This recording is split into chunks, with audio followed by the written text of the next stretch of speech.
हम स्टार्ट करने वाले हैं चैप्टर 10 क्लास 12 का वेक्टर अलजेब्रा।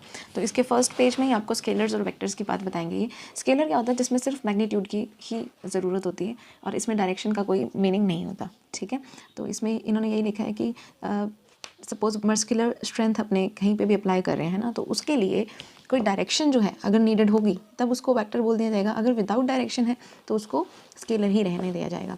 अब यहाँ पे इन्होंने कुछ नाम दिया है scalar quantities such as length, mass, time, distance, speed, area, volume, temperature, work, money, voltage, density, resistance etcetera.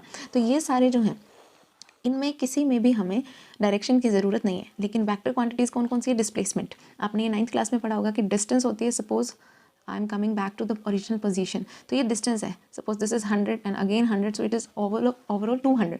तो डिस्टेंस में क्योंकि डायरेक्शन की ज़रूरत नहीं होती, तो distance is a scalar quantity. But displacement, अगर कोई पूछे व्हाट इज़ द डिस्प्लेसमेंट, तो displacement is zero because there is no change in initial and final position. तो इसको क्या बोल दिया?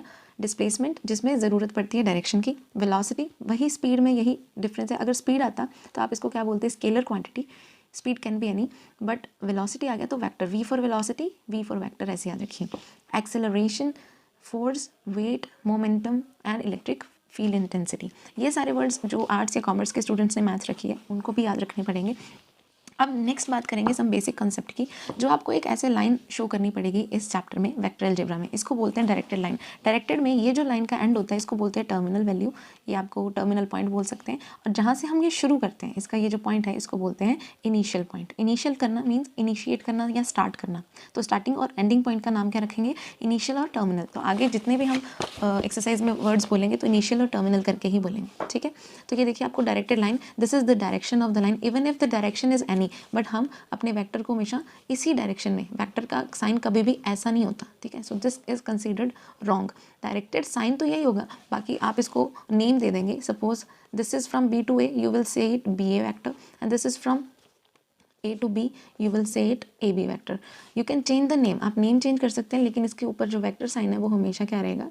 लेफ्ट टू राइट ही रहने वाला है। ठीक है, तो ये थी डायरेक्टेड लाइन के बारे में बात। जो भी मैंने आपको बताया, a quantity that has magnitude as well as the direction is known as vector. ये हम इतना क्यों पढ़ रहे हैं? बिकॉज असर्शन रीजन भी आएंगे तो उससे रिलेटेड हमारा कोई भी वैल्यू रहे ना। अब बात करेंगे पोजीशन वेक्टर की। From an origin O point, इस ओरिजिन पॉइंट से अगर हम कोई भी दूसरी डायरेक्शन में किसी दूसरे पॉइंट की वैल्यू वेक्टर निकालना चाहते हैं, तो उस लाइन को, इस डायरेक्टेड लाइन को ही क्या कहते हैं? Position vector. सपोज मैंने बोला 1, 2, 3, ठीक है, तो इसका पोजीशन वेक्टर क्या बनेगा? ये एक्स एक्सिस के लिए, ये वाई एक्सिस के लिए और ये जेड एक्सिस के लिए। तो ये बना 1i cap, 2j cap, 3k cap, where this i, j, k indicates direction x, y and z। ठीक है, अब यहाँ पे आपको डिफरेंट सॉर्ट्स ऑफ डायरेक्शंस दिखा रहे हैं। ठीक है, ए बी सी डी। अब जब एक्स एक्सिस से एंगल बनेगा तो उसको नेम क्या देंगे? ये अल्फा एंगल। वाई एक्सिस से एंगल बनेगा तो बीटा, और जेड एक्सिस से एंगल बन जाएगा तो गामा। तो इनको बोलते हैं डायरेक्शन एंगल्स। तो यहीं पे ये नाम दिया हुआ है cos alpha, cos beta and cos gamma. क्योंकि हमने यहाँ सिर्फ कोस फंक्शन लिया है, इसीलिए इसका नाम डायरेक्शन को साइन भी ले लेते हैं। ठीक है, तो अब से आपको याद रखना व्हाट आर डायरेक्शन को science? Cos alpha, cos beta and cos gamma. ये अल्फा बीटा गामा है क्या? तो इसको आप ऐसे समझिए that cos alpha, cos beta and cos gamma, इनका नाम रखते हैं एल, एम और एन।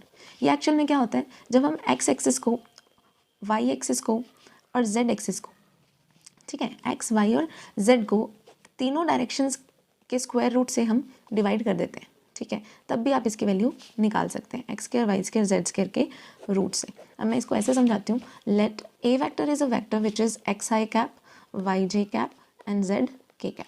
ठीक है, अब मैंने कहा कि ये जो रूट मैंने डिवाइड किया ये है क्या? This is called modulus. ठीक है, मैग्नीट्यूड इसका वर्ड भी नाम देते हैं, मैग्नीट्यूड, मॉड्यूलस। अब मॉड्यूलस हमने यही पढ़ा हुआ है आज तक कि जिसका आंसर रिजल्ट प्लस में आए, लेकिन मैग्नीट्यूड में हम क्या करेंगे? ये सारी जो वैल्यूज़ हैं, सिर्फ वैल्यू आई, जे, के का स्क्वायर नहीं करना, वैल्यू का स्क्वायर करेंगे, X square, Y square and Z square. अब ये अगर 1, 2, 3 होता तो 1 स्क्वायर, 2 स्क्वायर और 3 स्क्वायर हो जाता और एक कांस्टेंट रिजल्ट आ जाता। ये जो कांस्टेंट रिजल्ट है इसको हमने क्या करना है? सबसे डिवाइड करना है। लेट से इसको हम आर मान लेते हैं। ठीक है, तो अब ए वेक्टर को जब मैंने इसके मॉडुलस से डिवाइड किया तो मैं क्या कह रही हूँ? X upon R I, Y upon R J and Z upon R K. ठीक है, ये जो X upon R, Y upon R और जेड अपॉन आर है, ये एक्चुअल में यही तो है, इसीलिए इसका नाम हमको याद रखना पड़ेगा। अगर मैं सिर्फ एक्स वाई और जेड कहती, एक्स वाई जेड, ये तो क्या है, डायरेक्शन रेशो, क्या बोलते हैं इनको, डायरेक्शन रेशो। लेकिन जब X upon R, Y upon R, Z upon R आ जाता है तो ये क्या बन जाते हैं, डायरेक्शन कोसाइन। कोसाइन इसलिए क्योंकि अगर आपके पास थीटा गिवन होता तो यही एक्स अपॉन आर इक्वल हो जाता कोज अल्फा के। अगर आपके पास दूसरा Y upon R cos beta and Z upon R cos gamma बन जाता है। अब यहाँ पे नेक्स्ट 4 to 7 पेज नंबर पे आपको जीरो वेक्टर बताए हुए हैं। जीरो वेक्टर हम किसको बोलते हैं, जैसे suppose this is my A vector और इसी के ऊपर इसी की बात कर ली जाए ए वेक्टर बी वेक्टर, तो इसको क्या कहेंगे, हम जीरो वेक्टर कहेंगे। जिसका मैग्नीट्यूड क्या होता है, जीरो, उसी को कहते हैं जीरो वेक्टर। यूनिट वेक्टर क्या है, a vector whose magnitude is unity, यानी कि जिसका आप मैग्नीट्यूड निकालो तो रिजल्ट क्या आए, 1 आए। ठीक है, unit vector in the direction of a given vector is denoted by A cap. किसी की डायरेक्शन में अगर यूनिट वेक्टर लेना हो तो हम उसको ए कैप लेते हैं। जैसे अगर मैंने 5 को 1 से मल्टीप्लाई करना है, आई विल गेट 5, है ना। क्यों करते हैं हम 1 से मल्टीप्लाई, सपोज किसी भी क्वेश्चन में ज़रूरत पड़ जाए, है ना। वैसे अगर वेक्टर के केस में आपको 1 की ज़रूरत पड़े तो हम उसको 1 ना लिख के क्या कहते हैं, ए कैप कहते हैं। कोई इनिशियल वेक्टर क्या होते हैं, 2 और more vector having the same initial point, यानी कि अगर मैं यहीं से 2-3 वेक्टर शुरू कर रही हूँ, सेम इनिशियल पॉइंट है, तो इनको क्या बोल देंगे, कोई इनिशियल वेक्टर। कई बार ऐसा क्वेश्चन आ जाता है, this is the line, this is the line, this is the line, ठीक है। अब दिस इज़ द लाइन। अब इनमें अगर आपसे कोई पूछ ले कि विच वेक्टर, ए vector, B vector, C vector और डी वेक्टर कोई इनिशियल है, तो कोई इनिशियल देखो कौन लग रहा है आपको, जो एक पॉइंट से शुरू हो रहे हैं वो सी वेक्टर और बी वेक्टर है, ठीक है। तो ये क्या होंगे, कोई इनिशियल वेक्टर हो जाएंगे। नेक्स्ट है कोलिनियर वेक्टर। कोलिनियर वेक्टर क्या होते हैं, आपको जब भी वर्ड कोलिनियर याद आए ना, कोलिनियर दिखे कहीं, इसका मतलब देखो डबल एल आ रहा है, डबल एल क्या है, ऐसे है, that means it is parallel. जहाँ पैरेलल दिख जाए, this is also parallel, this is also parallel, even if it is anti direction, चाहे उल्टी सीधी डायरेक्शन है या फिर अगर सेम डायरेक्शन हो, ठीक है। चाहे एक वेक्टर का मैग्नीट्यूड ज़्यादा हो, लेंथ ज़्यादा हो, दूसरे की कम हो, एक मैग्नीट्यूड में ज़्यादा है और डायरेक्शन भी अलग है और मैग्नीट्यूड भी अलग है, तो भी फ़र्क नहीं पड़ता। लेकिन अगर पैरेलल है तो उसको क्या बोलते हैं, कोलिनियर। अब इसको दो वे से आप याद रखोगे, A vector is equals to lambda B vector. इसका मतलब है कि अगर आप A1 upon A2, B1 upon B2, C1 upon C2 कर देते हो, जैसे A1 आई कैप, B1 जे कैप, C1 के कैप, ये वेक्टर लिया और A2 B2 C2 लिया, तो इसका जब रेशो करोगे और you get the same result lambda, तो उसको हम क्या बोल देंगे, कोलिनियर। आगे के केस में ये हम पढ़ेंगे कि जब पैरेलल लिखा है, दैट मीन्स हमें क्या देखना है कि वो कोलिनियर है या नहीं है, ठीक है। उसके बाद इक्वल वेक्टर जिनकी सारी वैल्यूज़ सेम होती हैं। नेगेटिव ऑफ वेक्टर जब हम डायरेक्शन उल्टी कर दें, सपोज मुझे BA को AB लिखना है तो मुझे माइनस साइन आगे, ये माइनस किसको रिप्रेजेंट करता है, द अपोजिट डायरेक्शन को, ठीक है। फ्री वेक्टर क्या होते हैं, जो आप फ्रीली कहीं पे भी ले सकते हो, ठीक है। मैग्नीट्यूड एंड डायरेक्शन उसके बिना चेंज किए, जैसे अगर ये 5 मैग्नीट्यूड का है, ठीक है, B subjected to is parallel displacement without changing its magnitude और direction, such vectors are called free vector. जैसे अब ये डायरेक्शन सेम है, इसको मैं यहाँ रख रही हूँ, डायरेक्शन भी सेम है, मैग्नीट्यूड भी सेम है, तो इसको क्या बोल दिया, फ्री वेक्टर्स बोल दिया। तो 10.1 जल्दी से अपने कर लेते हैं फिनिश। 10.1 है क्या, 10.1 में ये कह रहे हैं कि represent graphically a displacement of 40 kilometre 30 degree east of north. अब देखो ईस्ट ऑफ नॉर्थ का है, तो इसको हम कैसे बनाएंगे, क्वेश्चन 1 ये आपने ड्रॉ किया, this is your east side and this is the magnitude. तो ये 30 डिग्री ऑफ, क्या बोला उन्होंने, नॉर्थ का 30 डिग्री, तो नॉर्थ इधर होता है, ईस्ट इधर होता है, साउथ इधर होता है, ठीक है, और वेस्ट इधर होता है। जब उसने कह दिया नॉर्थ से 30, ठीक है, लेकिन 30 कैसा, ईस्ट वाला 30, ठीक है, तो हमने ईस्ट की तरफ जाना है 30, लेकिन नॉर्थ से जाना है। और कहाँ पे 40 किलोमीटर, यहाँ 40 किलोमीटर आपका होना चाहिए। यहाँ हम लिख के आएंगे that our scale is of 10 kilometre.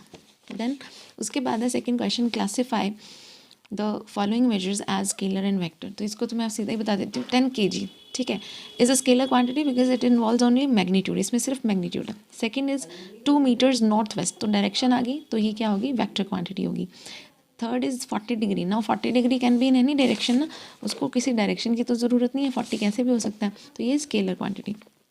Next is 40 वाट। अब 40 वाट क्या है, it is also scalar quantity, क्योंकि इसमें सिर्फ क्या चाहिए, magnitude. 10 inverse 19 coulomb is also a scalar quantity. कहीं पे भी कैसे भी चार्ज अप्लाई हो सकते हैं, ये चार्ज की होती है। जो अपने घर पे इलेक्ट्रिसिटी आती है उसमें जो चार्जेस होते हैं उसकी बात है ये। तो इलेक्ट्रिसिटी तो कहीं पे भी हो सकती है ना। 20 मीटर पर सेकंड स्क्वायर, ये सेकंड स्क्वायर वेलोसिटी की हमने जब बात की थी तभी मैंने कह दिया था कि ये क्या होती है, वेक्टर क्वांटिटी। उसके बाद third question is classify the following as scalar and vector quantities. Scalar and vector quantity की बात पूछ रही है। तो सबसे पहले इसमें है टाइम पीरियड। टाइम पीरियड क्या है, स्केलर है, टाइम को डायरेक्शन की ज़रूरत नहीं। डिस्टेंस क्या है, तो डिस्टेंस इज स्केलर। मैंने आपको बताया था डिस्टेंस क्या होती है। सपोज मुझे ए से बी जाना है और वापस बी से ए चले जाना है, तो इसमें हमने डिस्टेंस तो कवर की ना। तो suppose this is 100 and this is again 100, ठीक है। तो इसके लिए हम क्या कहेंगे कि this is distance is a scalar quantity. दिया है फोर्स, तो फोर्स क्या होने वाला है, force is a vector quantity. Next is velocity, तो velocity is a vector quantity again. क्यों, क्योंकि इसमें बहुत मैग्नीट्यूड और डायरेक्शन आती है। Work done is a scalar quantity, क्योंकि इसमें सिर्फ क्या आता है, magnitude. Next is from figure 4 this 10.6 you have to answer this question.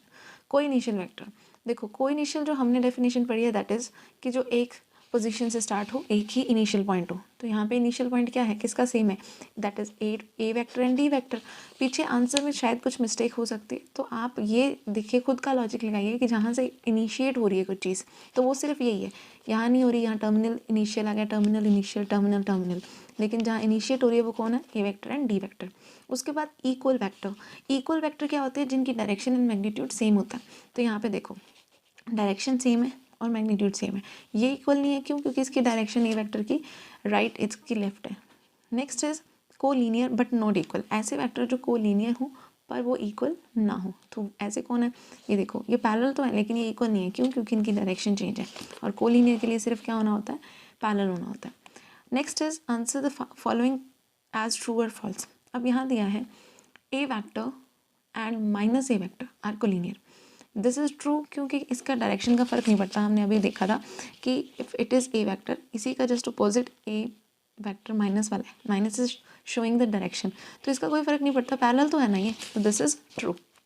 Next is two collinear vectors are always equal in magnitude. तो ये तो हमने पढ़ा है कि कोलिनियर में इक्वल होना ज़रूरत नहीं होती, पैरेलल है पर ज़रूरी नहीं है कि मैग्नीट्यूड इसका सेम हो।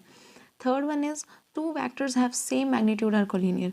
ये भी ज़रूरी नहीं है। क्यों, देखो अब यहाँ पे मैंने लिया ये ए वेक्टर और यहाँ ले लिया मैंने बी वेक्टर्स, दोनों का मैग्नीट्यूड सेम है पर ये पैरेलल तो नहीं है, तो पैरेलल नहीं है तो ये कोलिनियर भी नहीं है, so this is false again. Next is two collinear vectors having the same magnitude are equal.